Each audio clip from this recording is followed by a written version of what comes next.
ધોરણ 10 વિષય વિજ્ઞાન ચેપ્ટર નંબર 8 આપણે ભણી રહ્યા છીએ સજીવો કેવી રીતે પ્રજનન કરે છે. ગઈકાલે આપણે પુરુષનું પ્રજનન તંત્ર અને સ્ત્રીનું પ્રજનન તંત્ર વિશે ભણી ગયા. થોડું આપણે રિવિઝન કરી લઈએ. પુરુષનું પ્રજનન તંત્ર એમાં જે શુક્રકોષો ઉત્પાદન કરતા અંગો છે એ છે શુક્રપિંડ અને એમાંથી શુક્રકોષો ઉત્પન્ન થાય છે. જ્યારે શુક્રકોષોને ફલન સ્થાન સુધી પહોંચાડનારા જે અંગો છે એ છે શુક્રવાહિની, મૂત્રજનન માર્ગ અને સહાયક ગ્રંથિઓ. માદા પ્રજનન તંત્રની વાત કરીએ તો માદા પ્રજનન તંત્રના મુખ્ય અંગો છે અંડપિંડ, અંડવાહિની, ગર્ભાશય, ગ્રીવા, યોનિમાર્ગ અને યોનિ દ્વાર. ઓકે, હવે ગઈકાલે આપણે ફલનની ક્રિયા પણ ભણી ગયા. આજે અંડકોષમાં જ્યારે ફલન થતું નથી ત્યારે શું થાય છે એ આપણે વાત કરીએ. તો જ્યારે અંડકોષમાં ફલન થતું નથી ત્યારે સ્ત્રીમાં ફલિત જો અંડકોષ ન થાય તો માસિક ચક્ર અથવા તો ઋતુસ્ત્રાવ આ વસ્તુ જોવા મળે છે. તો માસિક ચક્ર, ઋતુસ્ત્રાવ, રજોદર્શન, રજોસ્ત્રાવ આ બધું એક જ વસ્તુ છે. કે માસિક ચક્ર એટલે શું એ વિશે આજે આપણે ભણીએ. તો માસિક ચક્ર છે એ સ્ત્રીમાં દર 28થી 30 દિવસના સમયગાળે થતી ઘટના છે. આ એક ચક્રીય ક્રિયા છે અને ગર્ભધારણ દરમિયાન અવરોધાય છે.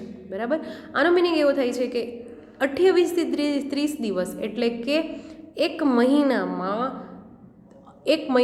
1 કે 2 દિવસ ઓછા, એટલે કે 28થી 30 એક મહિનાના દિવસના સમયગાળે માસિક ચક્ર સ્ત્રીમાં જોવા મળે છે. બરાબર, આકૃતિ સહિત હું તમને સમજાવું તો આ જે ફર્સ્ટ આકૃતિ તમને જે આપેલી છે એ છે રુધિર કેશિકાઓની, જે ગર્ભસ્થાન સ્થાપન માટે તૈયાર જે ગર્ભાશય છે એની આકૃતિ છે. અને બીજું છે એ માસિક સ્ત્રાવની આકૃતિ છે. એમાં જે વચ્ચેની તમે નલિકા જુઓ છો એ દિવાલ તૂટી જાય છે. આ દિવાલ તૂટે ત્યારે માસિક સ્ત્રાવ જોવા મળે છે. ટૂંકમાં ગર્ભધારણ દરમિયાન માસિક સ્ત્રાવ જોવા મળતો નથી. આ દરમિયાન શું થાય છે તો કે યોનિ દ્વાર જે છે એમાંથી રક્તસ્ત્રાવ બહાર આવે છે અને આ સ્ત્રાવમાં બહાર શું આવે છે તો કે કોષ, કોઈ ભાંગી ગયેલા કોષ હોય એટલે એને આપણે કહી શકીએ કોષનો ભંગાર, અને અફલિત અંડકોષ હોય કે જેનું ફલન થયું હોતું નથી. આવા અંડકોષ એ શરીરની બહાર ત્યાગ થાય છે. તો આ રક્તસ્ત્રાવ, કોષનો ભંગાર, અફલિત અંડકોષ આ તમને 1 માર્કમાં પૂછાય છે કે માસિક સ્ત્રાવ દરમિયાન શરીરની બહાર શું ત્યાગ થાય છે તો કે કોષનો ભંગાર, અફલિત અંડકોષ અને રક્તસ્ત્રાવ. ઓકે, તો આ થઈ ગયું માસિક સ્ત્રાવની વ્યાખ્યા. હવે આગળ આપણે જોઈએ તો સ્ત્રીમાં જો અંડકોષનું ફલન ન થાય તો શું થશે તો કે ન થાય તો અંડકોષ લગભગ 1 દિવસ સુધી જીવતો રહે. અંડકોષની જીવવાની વેલિડિટી કેટલી? 1 દિવસ. બરાબર, અંડપિંડ છે ને એ હર 1 મહિને એટલે કે પ્રત્યેક મહિને 1 અંડકોષ મુક્ત કરે. જો એ 1 કોષ ફલિત ન થાય તો એ કેટલા દિવસ સુધી જીવિત રહે તો કે 1 દિવસ સુધી એ જીવિત રહે છે. ગર્ભાશયના હર મહિને ગર્ભના સ્થાપન માટેની તૈયારી તે ગર્ભાશય કરે છે. દરેક મહિને એના સ્થાપનની તૈયારી થઈ જાય છે. ગર્ભાશયની અંદરની જે દિવાલ હોય છે ને એ જાડી હોય છે, સ્થિતિસ્થાપક હોય છે અને ફૂલ ઓફ પ્રમાણમાં રુધિર પુરવઠાથી ભરેલી હોય છે. પરંતુ જો ફલનની ક્રિયા ગર્ભાશયમાં ન થાય તો શું થશે તો કે અંત આવરણની જરૂરિયાત એમાં રહેતી નથી. તો આ આવરણ શું થઈ જશે? ધીમે ધીમે તૂટી જશે. અને આ જે તૂટી જાય એનાથી શું થશે કે રુધિર છે અને શ્લેષ્મના રૂપે એ કોષનો ભંગાર છે, અફલિત અંડકોષ છે અને રક્તસ્ત્રાવ છે, રુધિર છે એ આવી રીતના દિવાલની તૂટી અને યોનિ માર્ગ દ્વારા બહાર નીકળી જાય છે. બરાબર, આ સ્ત્રાવ છે એ 1 મહિનાના સમયગાળે થાય છે, એટલે કે 28થી 30 દિવસની અંદરગાળે થાય છે. અને એની માસિક સ્ત્રાવની અવધિ કેટલી હોય છે તો કે 2 થી 8 દિવસ દરમિયાન તમને માસિક સ્ત્રાવ રહે છે. બરાબર, સ્ત્રીમાં. હવે આપણે આગળ વાત કરીએ કે સ્ત્રીમાં માસિક સ્ત્રાવ છે એ બંધ ક્યારે થાય છે. તો જે બંધ થવાની ઘટના છે એને કહેવામાં આવે છે રજો નિવૃત્તિ. બરાબર, જેને ઇંગ્લિશમાં આપણે કહીએ છીએ મેનોપોઝ. સૌપ્રથમ વખત થતો જે ઋતુસ્ત્રાવ છે એને કહેવામાં આવે રજોદર્શન અને નિવૃત્ત થાય એટલે કે બંધ થઈ જાય છેવટે એને કહેવામાં આવે રજો નિવૃત્તિ. રજો નિવૃત્તિ સ્ત્રીને કઈ વર્ષની વયે જોવા મળે, કઈ ઉંમરે જોવા મળે? જો તમને એવો 1 માર્કનો MCQ પૂછાય તો સ્ત્રીને 45 થી 50 વર્ષની ઉંમરે માસિક ચક્ર અનિયમિત થઈ જાય છે અને છેલ્લે બંધ થઈ જાય છે, તો એને કહેવામાં આવે છે રજો નિવૃત્તિની ઘટના. અને રજો દર્શન ક્યારે થાય છે? તો કે એ તરુણાવસ્થાની વયે તમને જોવા મળે છે. તો આ હતી માસિક સ્ત્રાવની ટૂંક નોંધ. આપણે આગળ વધીએ તો જ્યારે માનવ વસ્તીનું નિયંત્રણ એની પદ્ધતિ તમને સમજાવવાનું કે તો કોન્ટ્રાસેપ્ટિવ પદ્ધતિ એટલે શું, અથવા તો ગર્ભાવસ્થા અટકાવવાના વૈજ્ઞાનિક ઉપાયો ક્યાં ક્યાં છે એ જોઈએ. તો સૌપ્રથમ આપણે સમજીએ કે STD એટલે કે સંક્રમિત રોગો કોના દ્વારા? તો કે જાતીય સમાગમ દ્વારા સંક્રમિત રોગો ક્યાં ક્યાં થાય છે? તો સિફિલિસ છે, ગોનોરિયા છે, મસા છે અને HIV AIDS. આ 4 પ્રકારના રોગો તમારે યાદ રાખવાના છે. હજી એકવાર કહું છું, રિપીટ કરું છું. સિફિલિસ, ગોનોરિયા, મસા કે જે ચામડી ઉપર મોટા તલ ઉપસી આવે છે, અને HIV AIDS. આ 4 રોગો છે એ તમને STD એટલે કે જાતીય સમાગમ દ્વારા સંક્રમિત રોગો છે. બરાબર. હવે આપણે વાત કરીએ છીએ માનવ વસ્તીના નિયંત્રણની પદ્ધતિઓ. આ જે ગર્ભધારણની સંભાવના અટકાવવા એટલે કે ગર્ભધારણ રોકવા માટેની પદ્ધતિઓ છે એને આપણે માનવ વસ્તી નિયંત્રણની પદ્ધતિઓ કહી શકીએ છીએ. બરાબર. કઈ કઈ પદ્ધતિ છે? તો કે 3 પદ્ધતિ છે. એક તો યાંત્રિક અવરોધ, એક તો રાસાયણિક અવરોધ અને શસ્ત્રક્રિયા એટલે કે ઓપરેશન. શસ્ત્રક્રિયાનો મિનિંગ થાય છે ઓપરેશન. આ 3 વસ્તુ કરાવીને આપણે ગર્ભાવસ્થા અટકાવી શકીએ છીએ અથવા તો માનવ વસ્તીમાં નિયંત્રણ કરી શકીએ છીએ. બરાબર. સૌપ્રથમ છે આંતરિક અવરોધ. તો નિરોધ અથવા યોનિને ઢાંકતા અવરોધના ઉપયોગથી શુક્રકોષો અંડકોષ પાસે પહોંચી શકતા નથી. કે નિરોધનો ઉપયોગ કરી શકીએ છીએ, જેનાથી શું થશે? તો કે શુક્રકોષો છે એ અંડકોષ સુધી પહોંચતા નથી, એટલે ગર્ભસ્થાપન થતું નથી. એના માટે શું યુઝ કરી શકાય? તો કે કોપર ટી યુઝ કરી શકાય અને આંકડી સ્થાપિત કરવામાં આવે છે. નેક્સ્ટ છે કે રાસાયણિક અવરોધ. યાંત્રિક અવરોધ હતો, હવે છે રાસાયણિક અવરોધ. કે રાસાયણિક અવરોધ એટલે સ્ત્રીઓ દ્વારા ગર્ભ નિરોધકની ગોળીઓનો ઉપયોગ કરવામાં આવે છે, જેનાથી શું થશે? તો કે શુક્રકોષો અંડકોષો સુધી પહોંચી શકતા નથી, એટલા માટે અંડ પતનની ક્રિયા થતી નથી અને જેને કારણે ફલન પણ થતું નથી. આવી રીતના ગર્ભ અવરોધક ગોળીઓ છે એ અંતઃસ્ત્રાવની સંતુલનમાં ફેરફાર કરે છે અને એની વિપરીત અસરો થઈ શકે છે. તો આવી રીતના રાસાયણિક અવરોધનો પણ યુઝ કરી શકાય છે, એટલે કે તમે ટેબ્લેટ ખાઈને પણ કરી શકો છો. હવે છે શસ્ત્રક્રિયા. શસ્ત્રક્રિયા 2 દ્વારા થઈ શકે છે. એક તો પુરુષમાં પણ થઈ શકે અને સ્ત્રીમાં પણ થઈ શકે. પુરુષની શુક્રવાહિનીને અવરોધી શુક્રકોષોનું સ્થળાંતર અટકાવવામાં આવે છે અને સ્ત્રીની જે ફેલોપિયન ટ્યુબ એટલે કે અંડવાહિની હોય છે એને અવરોધીને ગર્ભાશય સુધી અટકાવવામાં આવે. તો બંનેમાં શું થશે? જો પુરુષની શુક્રવાહિનીમાં શુક્રકોષોનું સ્થળાંતર અટકાવવામાં આવે તો પણ ગર્ભધારણ ફલન નથી થતું, અને સ્ત્રીમાં ફેલોપિયન ટ્યુબ છે એને અવરોધીને અંડકોષને ગર્ભાશય સુધી અટકાવવામાં આવે તો પણ ફલનની ક્રિયા થતી નથી. શસ્ત્રક્રિયા એટલે કે ઓપરેશન ટેકનિક દ્વારા આ પ્રકારના કાયમી અવરોધ મેળવી શકાય છે, એટલે કે સંપૂર્ણપણે આખી લાઈફ તમે છુટકારો મેળવી શકો છો. 2 પ્રકારની શસ્ત્રક્રિયા થઈ શકે છે, એક તો વાસ્કેટોમી અને એક તો ટ્યુબેક્ટોમી. પુરુષમાં વાસેક્ટોમી નામની શસ્ત્રક્રિયા થઈ શકે છે અને સ્ત્રીમાં છે એ ટ્યુબેક્ટોમી નામની શસ્ત્રક્રિયા થઈ શકે છે, જેથી શુક્રકોષો અંડકોષો પાસે જઈ શકતા નથી અને ફલન અટકાવી શકાય છે. ઓકે, તો આવી રીતના 3 વસ્તુ દ્વારા માનવ વસ્તીનું નિયંત્રણ કરી શકાય છે અથવા તો ગર્ભાવસ્થા અટકાવી શકાય છે, શસ્ત્રક્રિયા દ્વારા, રાસાયણિક અવરોધ દ્વારા અને યાંત્રિક અવરોધ દ્વારા. હવે તમને એક ટૂંકનોંધ છે એ પૂછાઈ શકે છે કે વસ્તી એટલે શું? તો એની તમને થોડીક માહિતી આપી દઉં કે એક જાતિની વ્યક્તિઓના સમૂહને વસ્તી કહે છે. એક જ કોઈ જાતિના પોપ્યુલેશન જેને કહેવાય એ સમૂહને ભેગો થાય એટલે એને શું કહેવામાં આવે? પોપ્યુલેશન, વસ્તી. બરાબર. પ્રજનન ક્રિયા દ્વારા સજીવો પોતાની વસ્તીની વૃદ્ધિ કરે છે.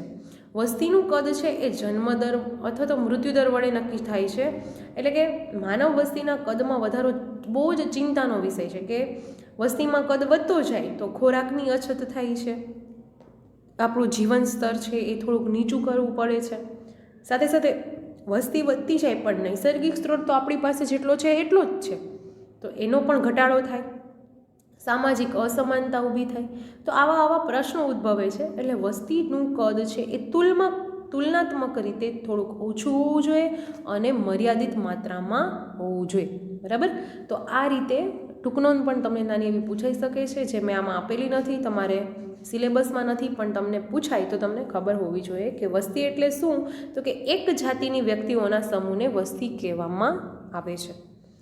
તો આજે આ ચેપ્ટર છે એના જે મોટા પ્રશ્નો છે 2-2 માર્કના એ પૂરા થાય છે. આજની જે PDF છે એમાં આકૃતિ તમારે લોકોને ડ્રો કરવાની નથી. બરાબર. આજ માટે એટલું જ. કાલે મળીએ નવા MCQ અને 2 માર્કના પ્રશ્ન લઈને. બરાબર. Okay, thank you.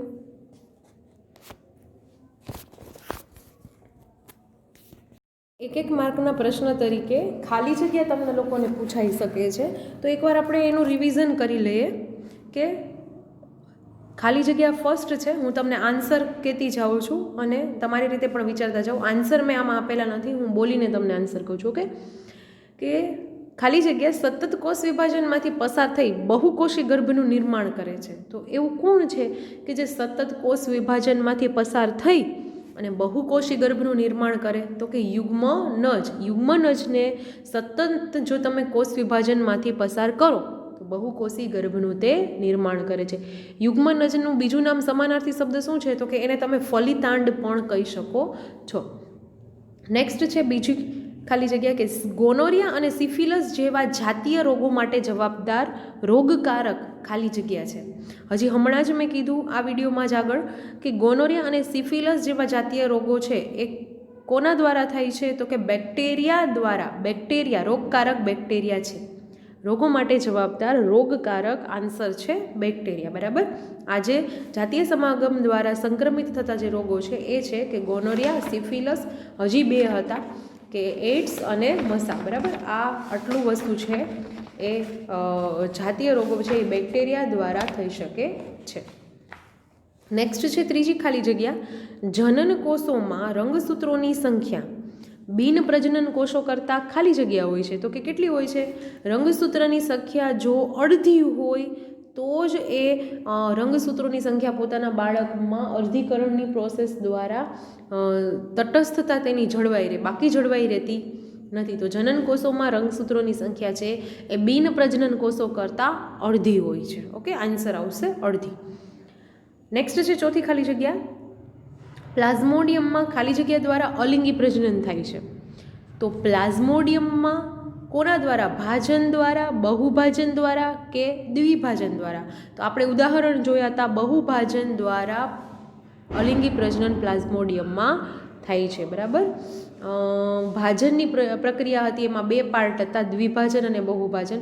દ્વિભાજનમાં અમીબા અને પેરામિશમ, જ્યારે બહુભાજન હતું એમાં શું હતું? તો કે પ્લાઝ્મોડિયમ અને મેલેરિયાના પ્રજીવ.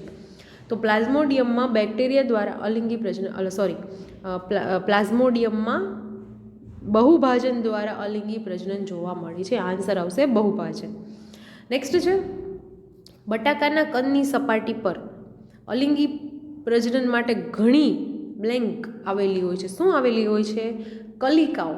બટાકાના જે કંદમાં તમે બટાકાને થોડીક વાર પણ, થોડાક દિવસો માટે પણ બહાર તમે રાખી મૂકો તો પણ એમાં નાની નાની તમને કલિકાઓ જોવા મળે છે. તો 5માનો આન્સર આવશે કલિકાઓ. છઠ્ઠી ખાલી જગ્યા છે કે શરીરના કોઈ કપાયેલા નાના ભાગમાંથી સંપૂર્ણ સજીવનું નિર્માણ કરવાની ક્ષમતા. આપણે 5 પ્રક્રિયા જોઈ ગયા હતા, એમાંથી કઈ આ પ્રક્રિયા છે કે નાનો ભાગમાંથી સંપૂર્ણ સજીવનું નિર્માણ થાય? તો એ હશે પુનર્જનનની પ્રક્રિયા. બરાબર. એને બીજું સમાનાર્થી તમે પુનઃસર્જન પણ કહી શકો છો, પુનર્જનન પણ કહી શકો છો અને પુનર્સર્જન પણ કહી શકો છો. ઓકે. તો આમાં આન્સર આવશે પુનર્જનન અથવા તો પુનઃસર્જન. નેક્સ્ટ છે સપુષ્પી વનસ્પતિમાં અંડકોષના ફલનની ક્રિયા ખાલી જગ્યામાં થાય છે. હંમેશા સપુષ્પી વનસ્પતિમાં અંડકોષની ફલનની પ્રક્રિયા ક્યાં થાય? તો કે અંડકમાં થાય છે. બરાબર. આન્સર આવશે અંડક. 8મી ખાલી જગ્યા છે કે લિંગી પ્રજનનમાં સર્જાતી લક્ષણોની ભિન્નતા ખાલી જગ્યા દ્વારા પૂરી પાડવામાં આવે છે. તો એમાં ભિન્નતા કોના દ્વારા આપણે સૌપ્રથમ પહેલો જ પ્રશ્ન ભણી ગયા કે જનીનિક વિવિધતા દ્વારા તે પૂરી પાડવામાં આવે છે. ઓકે. 9મું છે સ્ત્રીમાં દર ખાલી જગ્યા દિવસે અંડપિંડમાંથી અંડકોષ મુક્ત થાય છે. 28 દિવસે સ્ત્રીમાં દર 28 દિવસે અંડપિંડમાંથી અંડકોષ મુક્ત થાય છે. ઓકે.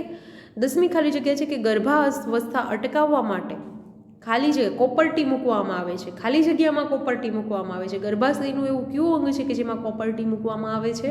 તો એનું નામ છે ગર્ભાશય. ઓકે. ગર્ભાવસ્થા અટકાવવા ગર્ભાશયમાં કોપરટી મૂકવામાં આવે છે. 11મી ખાલી જગ્યા છે વૃષણ કોથળીનું તાપમાન પુરુષના શરીરના તાપમાન કરતાં ખાલી જગ્યા જેટલું નીચું હોવું જોઈએ. આપણે આ પણ ભણી ગયા છીએ. ટોટલ સામાન્ય તાપમાન કેટલું હોય તો કે 37 સેલ્સિયસ, પણ કેટલું નીચું હોવું જોઈએ વૃષણ કોથળીનું તાપમાન? તો કે 2 થી 3 અંશ સેલ્સિયસ નીચું હોવું જોઈએ. બરાબર. એટલે ટૂંકમાં 35 થી 36 જેટલું હોવું જોઈએ. પણ આપણને કેટલું નીચું છે એ કીધું છે, તો આપણે શું લખવાનું? 2 થી 3 અંશ સેલ્સિયસ. આન્સર આવશે 2 થી 3 અંશ સેલ્સિયસ. 12મી ખાલી જગ્યા છે કે પ્રજનન દરમિયાન સર્જાતી ભિન્નતાઓ ખાલી જગ્યા તરફ દોરી જાય છે.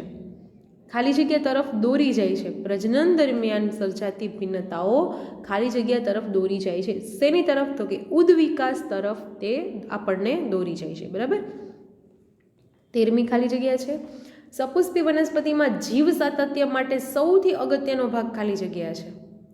સપુષ્પી વનસ્પતિમાં જીવ સાતત્ય માટે સૌથી અગત્યનો ભાગ છે અંડક. જો અંડક ન હોય તો આગળની પ્રક્રિયા ફલનની ક્રિયા જ થાય નહીં. ઓકે. તો આન્સર આવશે 13મી ખાલી જગ્યાનો અંડક. 14મી ખાલી જગ્યા છે કે લિંગી પ્રજનનમાં ખાલી જગ્યા પ્રકારના કોષો ભાગ લે છે. જનન કોષો લિંગી પ્રજનનમાં ભાગ લે. એ સપુષ્પી વનસ્પતિ હોય કે મનુષ્ય હોય. 15મી ખાલી જગ્યા શુક્રકોષો શુક્રપિંડમાંથી મૂત્રજનન માર્ગ સુધી પહોંચે તે દરમિયાન તેમાં ખાલી જગ્યા અને ખાલી જગ્યાના સ્ત્રાવ ભળે છે. તો શુક્રાશયનો સ્ત્રાવ ભળે છે અને બીજો છે એ પ્રોસ્ટેટ ગ્રંથિના સ્ત્રાવ ભળે. જો આ બે સ્ત્રાવ ન ભળે તો શુક્રકોષો છે એ શુક્રપિંડમાંથી મૂત્રજનન માર્ગ સુધી પહોંચતા નથી. બરાબર. તો 15માનો આન્સર આવશે શુક્રાશય અને પ્રોસ્ટેટ ગ્રંથિ. આ બધી સહાયક ગ્રંથિઓ છે. ઓકે.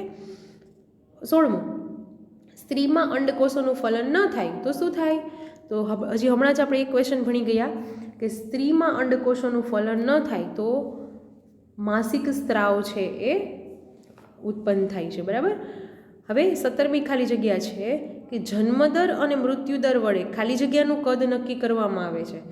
જન્મદર અને મૃત્યુદર વડે એક જે કદ નક્કી કરવામાં આવે છે એ છે વસ્તીનું કદ તો જ નક્કી થાય જો જન્મદર પણ આપણી પાસે હોય અને મૃત્યુદર પણ આપણી પાસે હોય.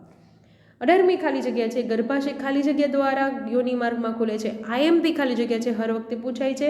ગર્ભાશય છે એ ગ્રીવા દ્વારા જ યોની માર્ગમાં ખુલે છે. ઓકે. હવે આ તમારી 18 ખાલી જગ્યા છે ટોટલ. એમાં 19મી અને 20મી જે છે એ હું તમને કહી દઉં છું, લખવાની જરૂર નથી. બીજની રચનામાં ખાલી જગ્યા ભાવિ પ્રરોહ અને ખાલી જગ્યા ભાવિ મૂળ તરીકે હોય છે. આ શું છે? તો કે એકમાં બીજની રચનામાં ભ્રૂણાગ્ર હોય જેને ભાવિ પ્રરોહ કહેવાય અને ભ્રૂણ મૂળ હોય એને ભાવિ મૂળ કહેવાય. બરાબર.